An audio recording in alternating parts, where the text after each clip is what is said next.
Alors nous poursuivons l'étude des sollicitations simples avec l'étude du cisaillement simple. Donc après avoir étudié la traction-compression où on n'a qu'un effort normal, nous allons maintenant étudier le cisaillement simple avec uniquement un effort tranchant.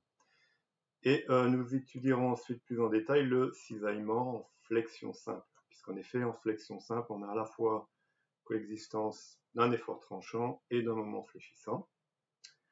Nous avons vu que ce moment fléchissant engendre des contraintes normales et nous allons voir que cet effort tranchant engendre des contraintes de cisaillement.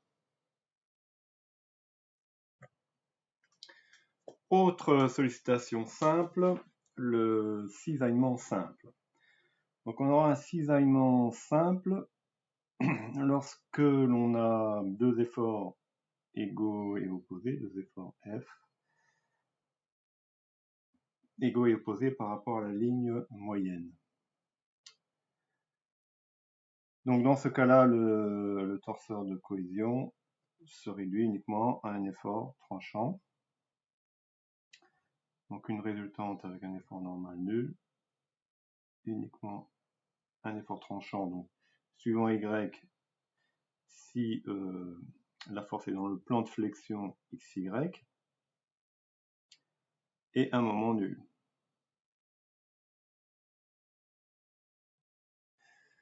Donc un cas typique de cisaillement simple, par exemple lorsqu'on coupe du papier avec une cisaille, avec un ciseau, ou un bout d'acier avec une cisaille, et aussi un autre cas, un assemblage par pression de deux plaques d'acier par un boulon.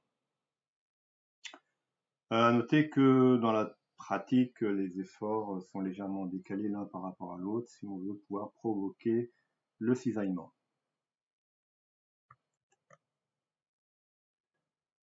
Si on considère l'équilibre d'un tronçon de poutre, donc limité par la section sigma sollicitée, donc la section de la coupure,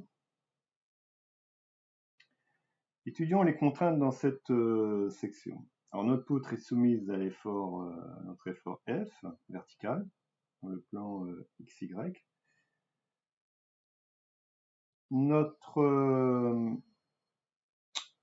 Des efforts donc dans la section sigma qui vont se décomposer en des efforts perpendiculaires à chacune des petites surfaces dA, donc sigma dA, et des efforts tangents à cette petite surface dA, tau dA, donc sigma dA, tau dA. Donc les efforts Fx sont des efforts perpendiculaires, d'où le nom de contrainte normale, contrainte perpendiculaire, sigma. Et les efforts Fy sont des efforts tangents à la surface dA, d'où le nom de la contrainte tau, contrainte tangente, contrainte tangentielle, donc parallèle à la surface dA.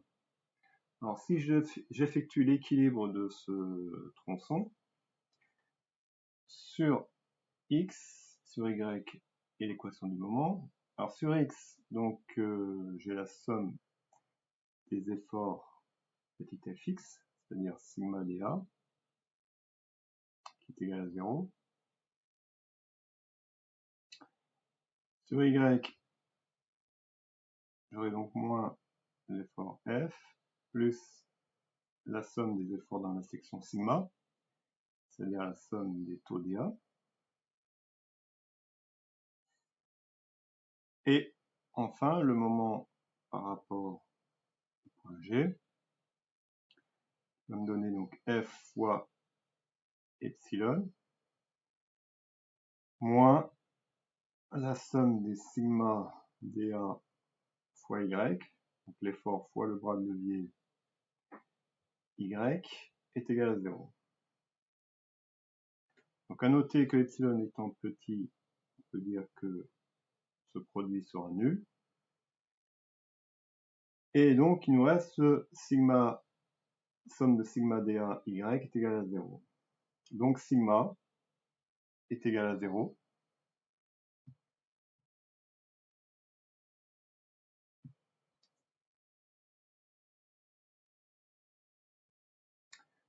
Si sigma n'était pas nul, on aurait de la flexion. Forcément, sigma est nul. Et donc la contrainte moyenne, d'après l'équation 2,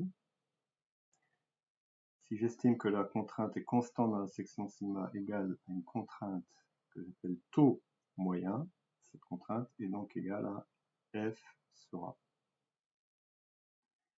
En revanche, on ne peut rien dire sur la répartition de ces contraintes dans la section sigma. Donc voici comment va se déformer mon tronçon de poutre.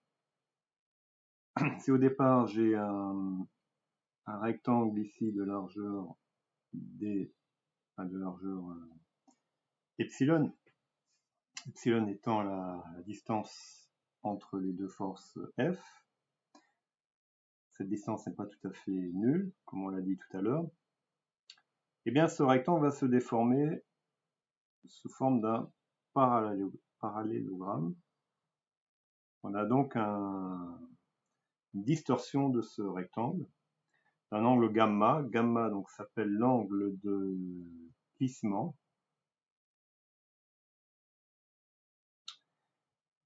Et il est proportionnel, donc la contrainte tangente est proportionnelle à cet angle de glissement via la relation donc taux, contrainte tangente, est égal à G fois gamma. Donc G, c'est ce qu'on appelle le module d'élasticité transversale ou module de Coulomb. Donc il est le pendant de la relation, le pendant du module d'élasticité longitudinale, grand E, via la relation sigma égale E epsilon. Ici on a le même type de relation mais avec les contraintes tangentes, taux égale à G gamma. Alors étudions à présent le cisaillement que l'on a lorsqu'on est en flexion simple. Donc je rappelle, on est en flexion simple lorsque le torseur de cohésion se réduit à un effort tranchant et un moment fléchissant.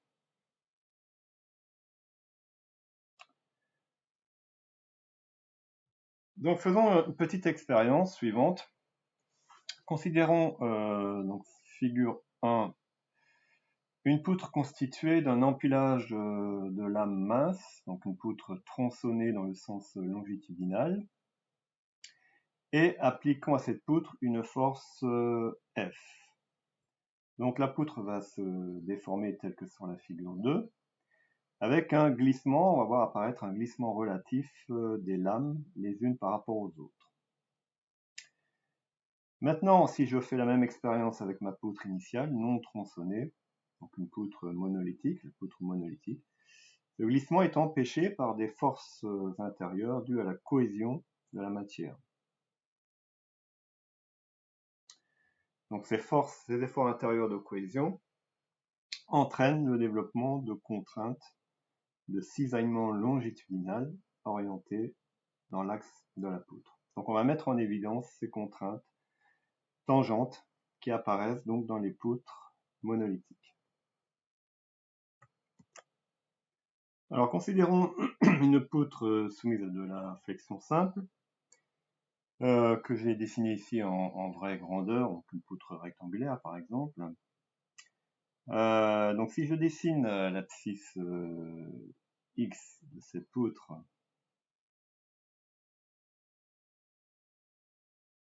un point M, donc un point M situé à l'abscisse X, est entouré de 4 facettes infiniment rapprochées. Donc il forme un carré autour du point M. Donc ces facettes vont être soumises à des contraintes de cisaillement, comme ceci, donc parallèles à la facette, et qui ont tendance soit à se rejoindre, soit à s'éloigner. D'après le théorème de Cauchy, qui dit que donc, soit les facettes sont les contraintes sur deux facettes perpendiculaires infiniment voisines, sont de même norme, donc de même intensité, taux et taux, et leur moment par rapport à un point est de signe opposé. En d'autres termes, ça veut dire que soit les contraintes vont se rencontrer comme ceci, soit elles divergent à partir de l'angle ici. Voilà. En tout cas, elles ont la même intensité. Donc ça, c'est le résultat du théorème de Cauchy. Donc, voici comment vont se répartir ces contraintes autour de mon point M. Et en élévation, donc, comment vont se représenter ces contraintes taux. Donc, j'aurai donc une contrainte ici, taux, que je vais appeler taux de x, y, donc situé à l'abscisse x et à l'ordonnée y. Donc l'objectif va donc être de calculer la variation de ces contraintes lorsque y varie. À noter que j'ai ici la contrainte normale, sigma de xy, que l'on a déjà déterminée, celle qui est due au moment fléchissant. Donc on va mettre en évidence cette contrainte taux de xy due à l'effort tranchant. Alors déterminons l'expression de la contrainte taux de xy, que je vais appeler tout simplement taux. Donc pour ceci, je vais considérer une poutre de section quelconque, pourvu qu'elle ait un plan moyen de symétrie. Donc section par exemple trapézoïdale a un plan moyen de symétrie. Donc je vais appeler B de Y la base, ici, qui varie, donc la largeur de la base varie en fonction de l'ordonnée Y. Donc ici, et je vais, pour les besoins donc de la démonstration, donc je cherche à déterminer ici la contrainte taux de xy à l'abscisse x et à l'ordonnée y. Donc supposons qu'elle soit positive vers le bas, comme ceci. Donc je vais appeler tout simplement taux. Donc cette contrainte, on a vu tout à l'heure, je la retrouve ici. Donc je vais considérer un tronçon de largeur dx, et dans ce tronçon de largeur dx, un parallélépipède correspondant au volume huré. Donc il va de l'ordonnée y jusqu'aux fibres supérieures. C'est-à-dire que je retrouve ici dans la coupe de ma section rectangulaire ou ici dans la coupe de ma section trapézoïdale.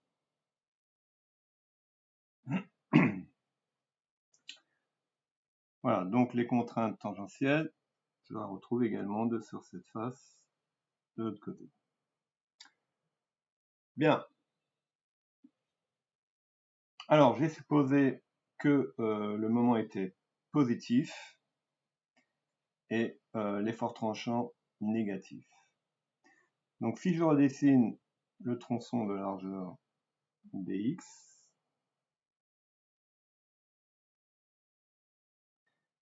donc ce tronçon est soumis en G, alors je vais l'appeler ce point G de x, et celui-ci G de x plus dx.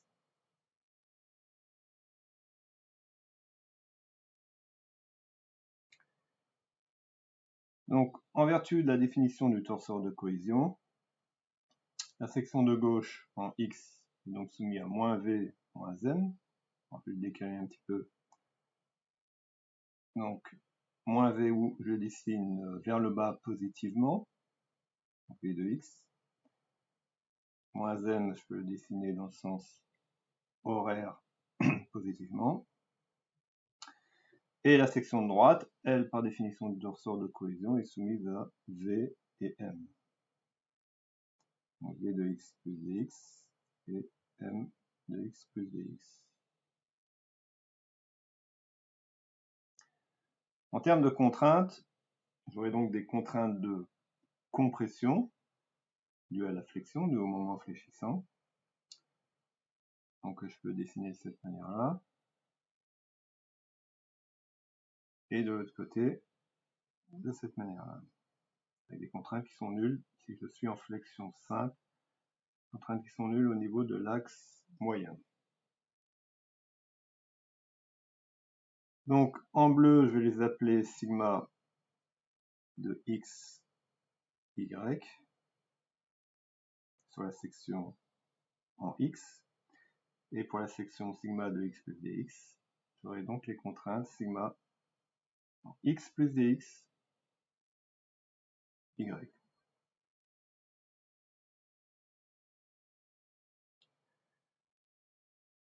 Alors, je vais isoler ce tronçon de poutre hachuré et écrire les équations d'équilibre sur l'axe OX. Donc, ce tronçon va être soumis aux contraintes sigma à gauche sur la section X, ainsi qu'à droite sur la section X plus dx. Donc, les contraintes à gauche vont s'écrire de la manière suivante. Donc, somme de moins sigma de x dA. Ces forces correspondent ici aux forces qui sont dessinées en bleu sur la section sigma de x. Alors pourquoi moins?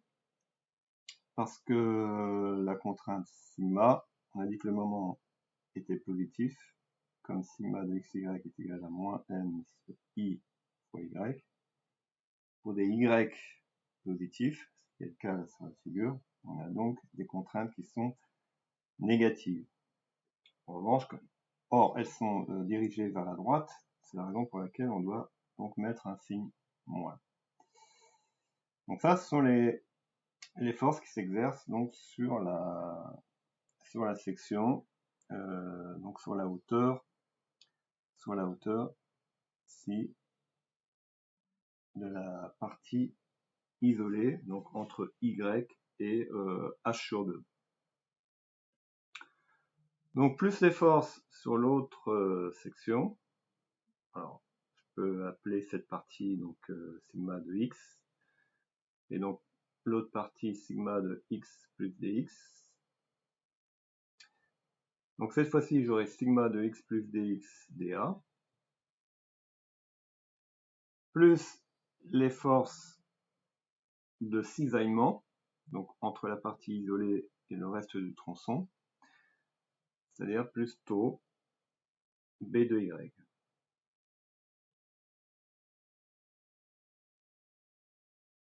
Fois dx pour avoir une surface égale à 0.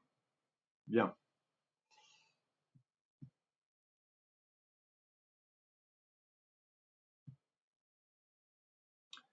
Or, je vais remplacer maintenant sigma de x par moins m sur i, y. Donc ça va me donner somme de m sur igz y dA plus moins m de x plus dx sur igz y dA plus taux b de y dx égale à 0. Donc somme sur sigma de x, somme sur sigma de x plus dx.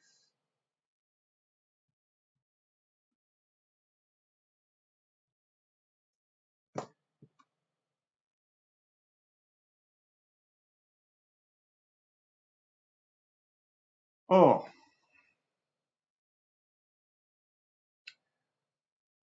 les quantités m de x sur igz et m de x plus dx sur igz sont constantes. donc les moments sont constants, sur la section sigma de x et sigma de x plus dx. Je peux donc mettre en facteur m de x sur igz moins m de x plus dx sur igz, facteur donc de y dA, plus taux b de y dx est égal à 0. En d'autres termes, les quantités m sur i étant constantes, j'ai donc pu mettre en facteur, j'ai oublié ici l'intégrale, somme de y dA. Voilà, donc finalement, or, je peux dire aussi que m de x moins m de x plus dx sur dx, variation du moment fléchissant divisé par dx, moins dm sur dx, est égal à v de x. Donc taux, finalement, contrainte taux de xy, est égal à moins v de x fois, alors l'intégrale de y dA, ce n'est autre que le moment statique de la section assurée par rapport à l'axe GZ, divisé par donc v de y fois igz. Donc ça, on va entourer cette relation-là.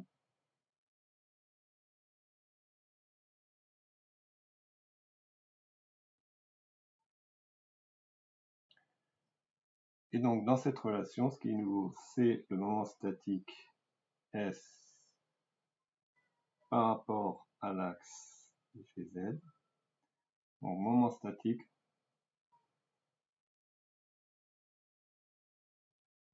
de l'aire assurée, c'est-à-dire l'intégrale de y dA. Voilà donc l'expression de la contrainte taux de xy, qu'on peut d'ailleurs représenter également sur cette coupe à l'ordonnée y ou sur cette section en moyen.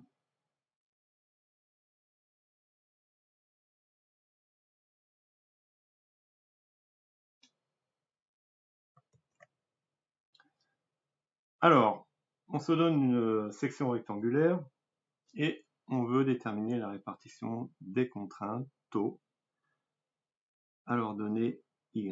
Donc les contraintes taux de x, y.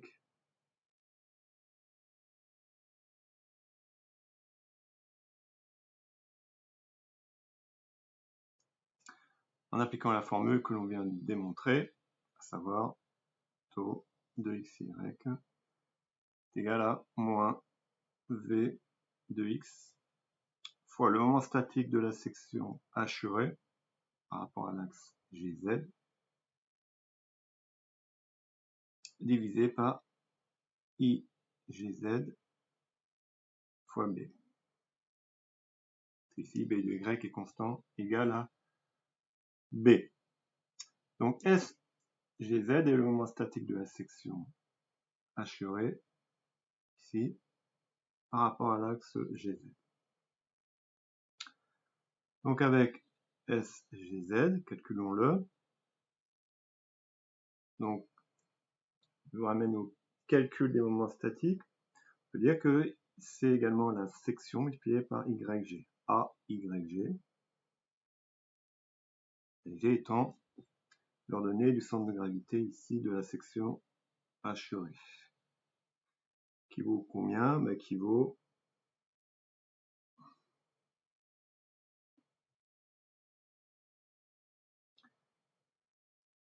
puisque G est au milieu de Y et de H sur 2, donc c'est 1 demi de Y plus H sur 2.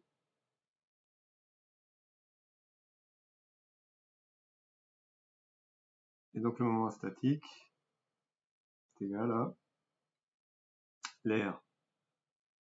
Donc B fois H sur 2 moins Y. On va l'écrire ici. Donc SGZ est égal à A fois YG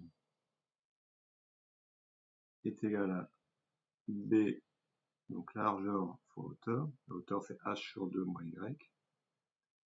H sur 2 moins Y fois YG.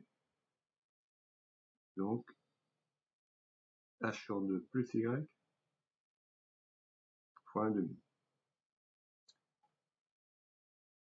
Donc finalement, c'est égal à B sur 8 H carré moins 4, si je mets un quart en facteur, Y carré.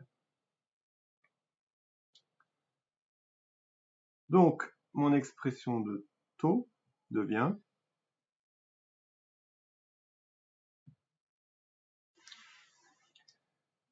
I pour une section rectangulaire IGZ BH cube sur 12.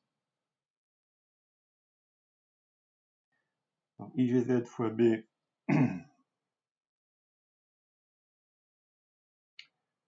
donc B carré H cube sur 12. Donc finalement, mon expression de la contrainte tangente devient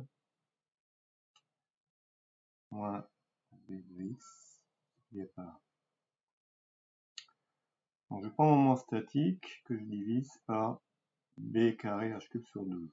Donc ça fait 12 sur 8.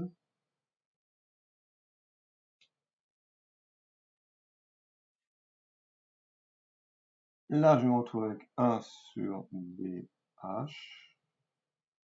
fois 1 moins 4 Y sur H au carré. Donc finalement, je peux remplacer ici 12 sur 8 par 3,5.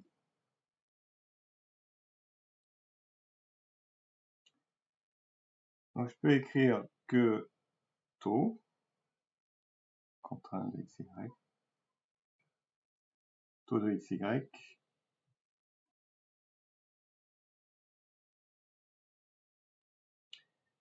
donc égal à moins 3,5 de V de X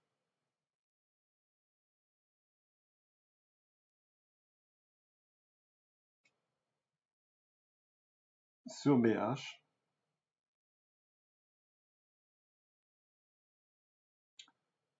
V de X sur BH fois 1 moins 4 Y sur H au carré. Donc si je représente la répartition de ces contraintes sur la hauteur de la section,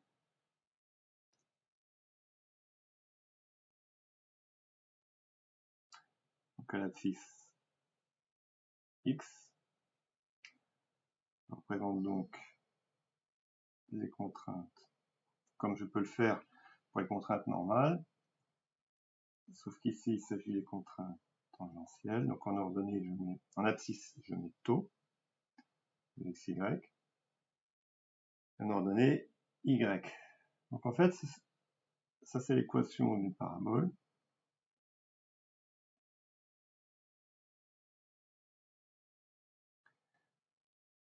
Avec une tangente horizontale ici en Y égale à 0. Donc en effet, en Y égale à 0,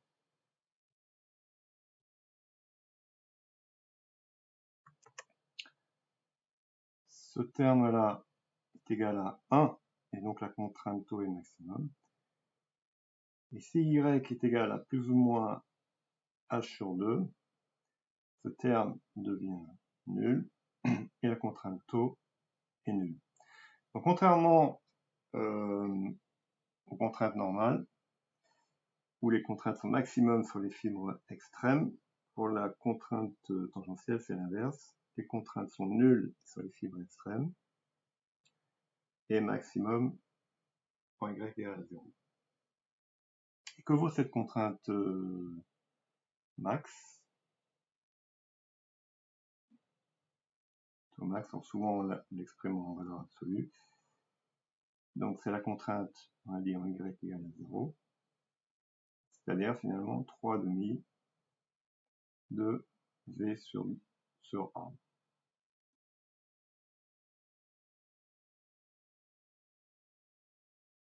A étant égal à P fois H. Donc ça c'est un résultat important, parce que finalement c'est la contrainte moyenne qui nous intéresse. 3,5 égale à 3,5 de la contrainte, c'est la contrainte maximum qui nous intéresse, pardon. Donc taux max est égal à 3,5 de la contrainte V sur A, c'est la contrainte moyenne.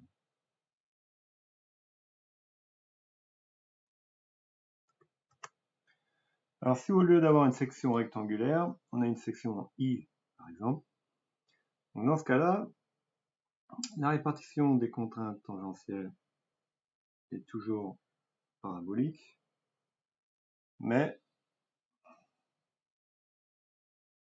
en plusieurs tronçons. Donc, j'aurai un premier tronçon ici sur la semelle, avec une discontinuité à l'intersection entre la semelle et l'âme, puis une partie parabolique au niveau de l'âme.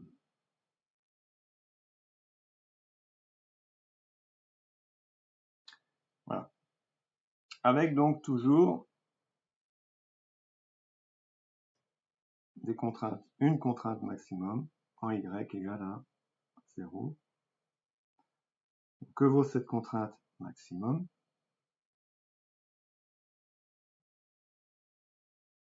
Bah, si je reprends ma définition, c'est V de X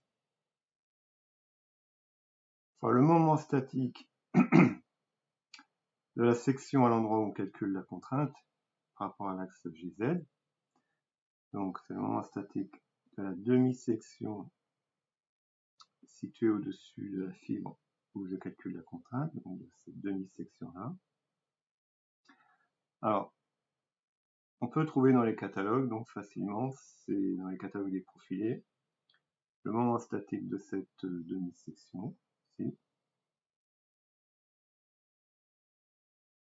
Notez que le moment statique de la section entière par rapport à GZ est nul, parce que G est le centre de gravité de la section.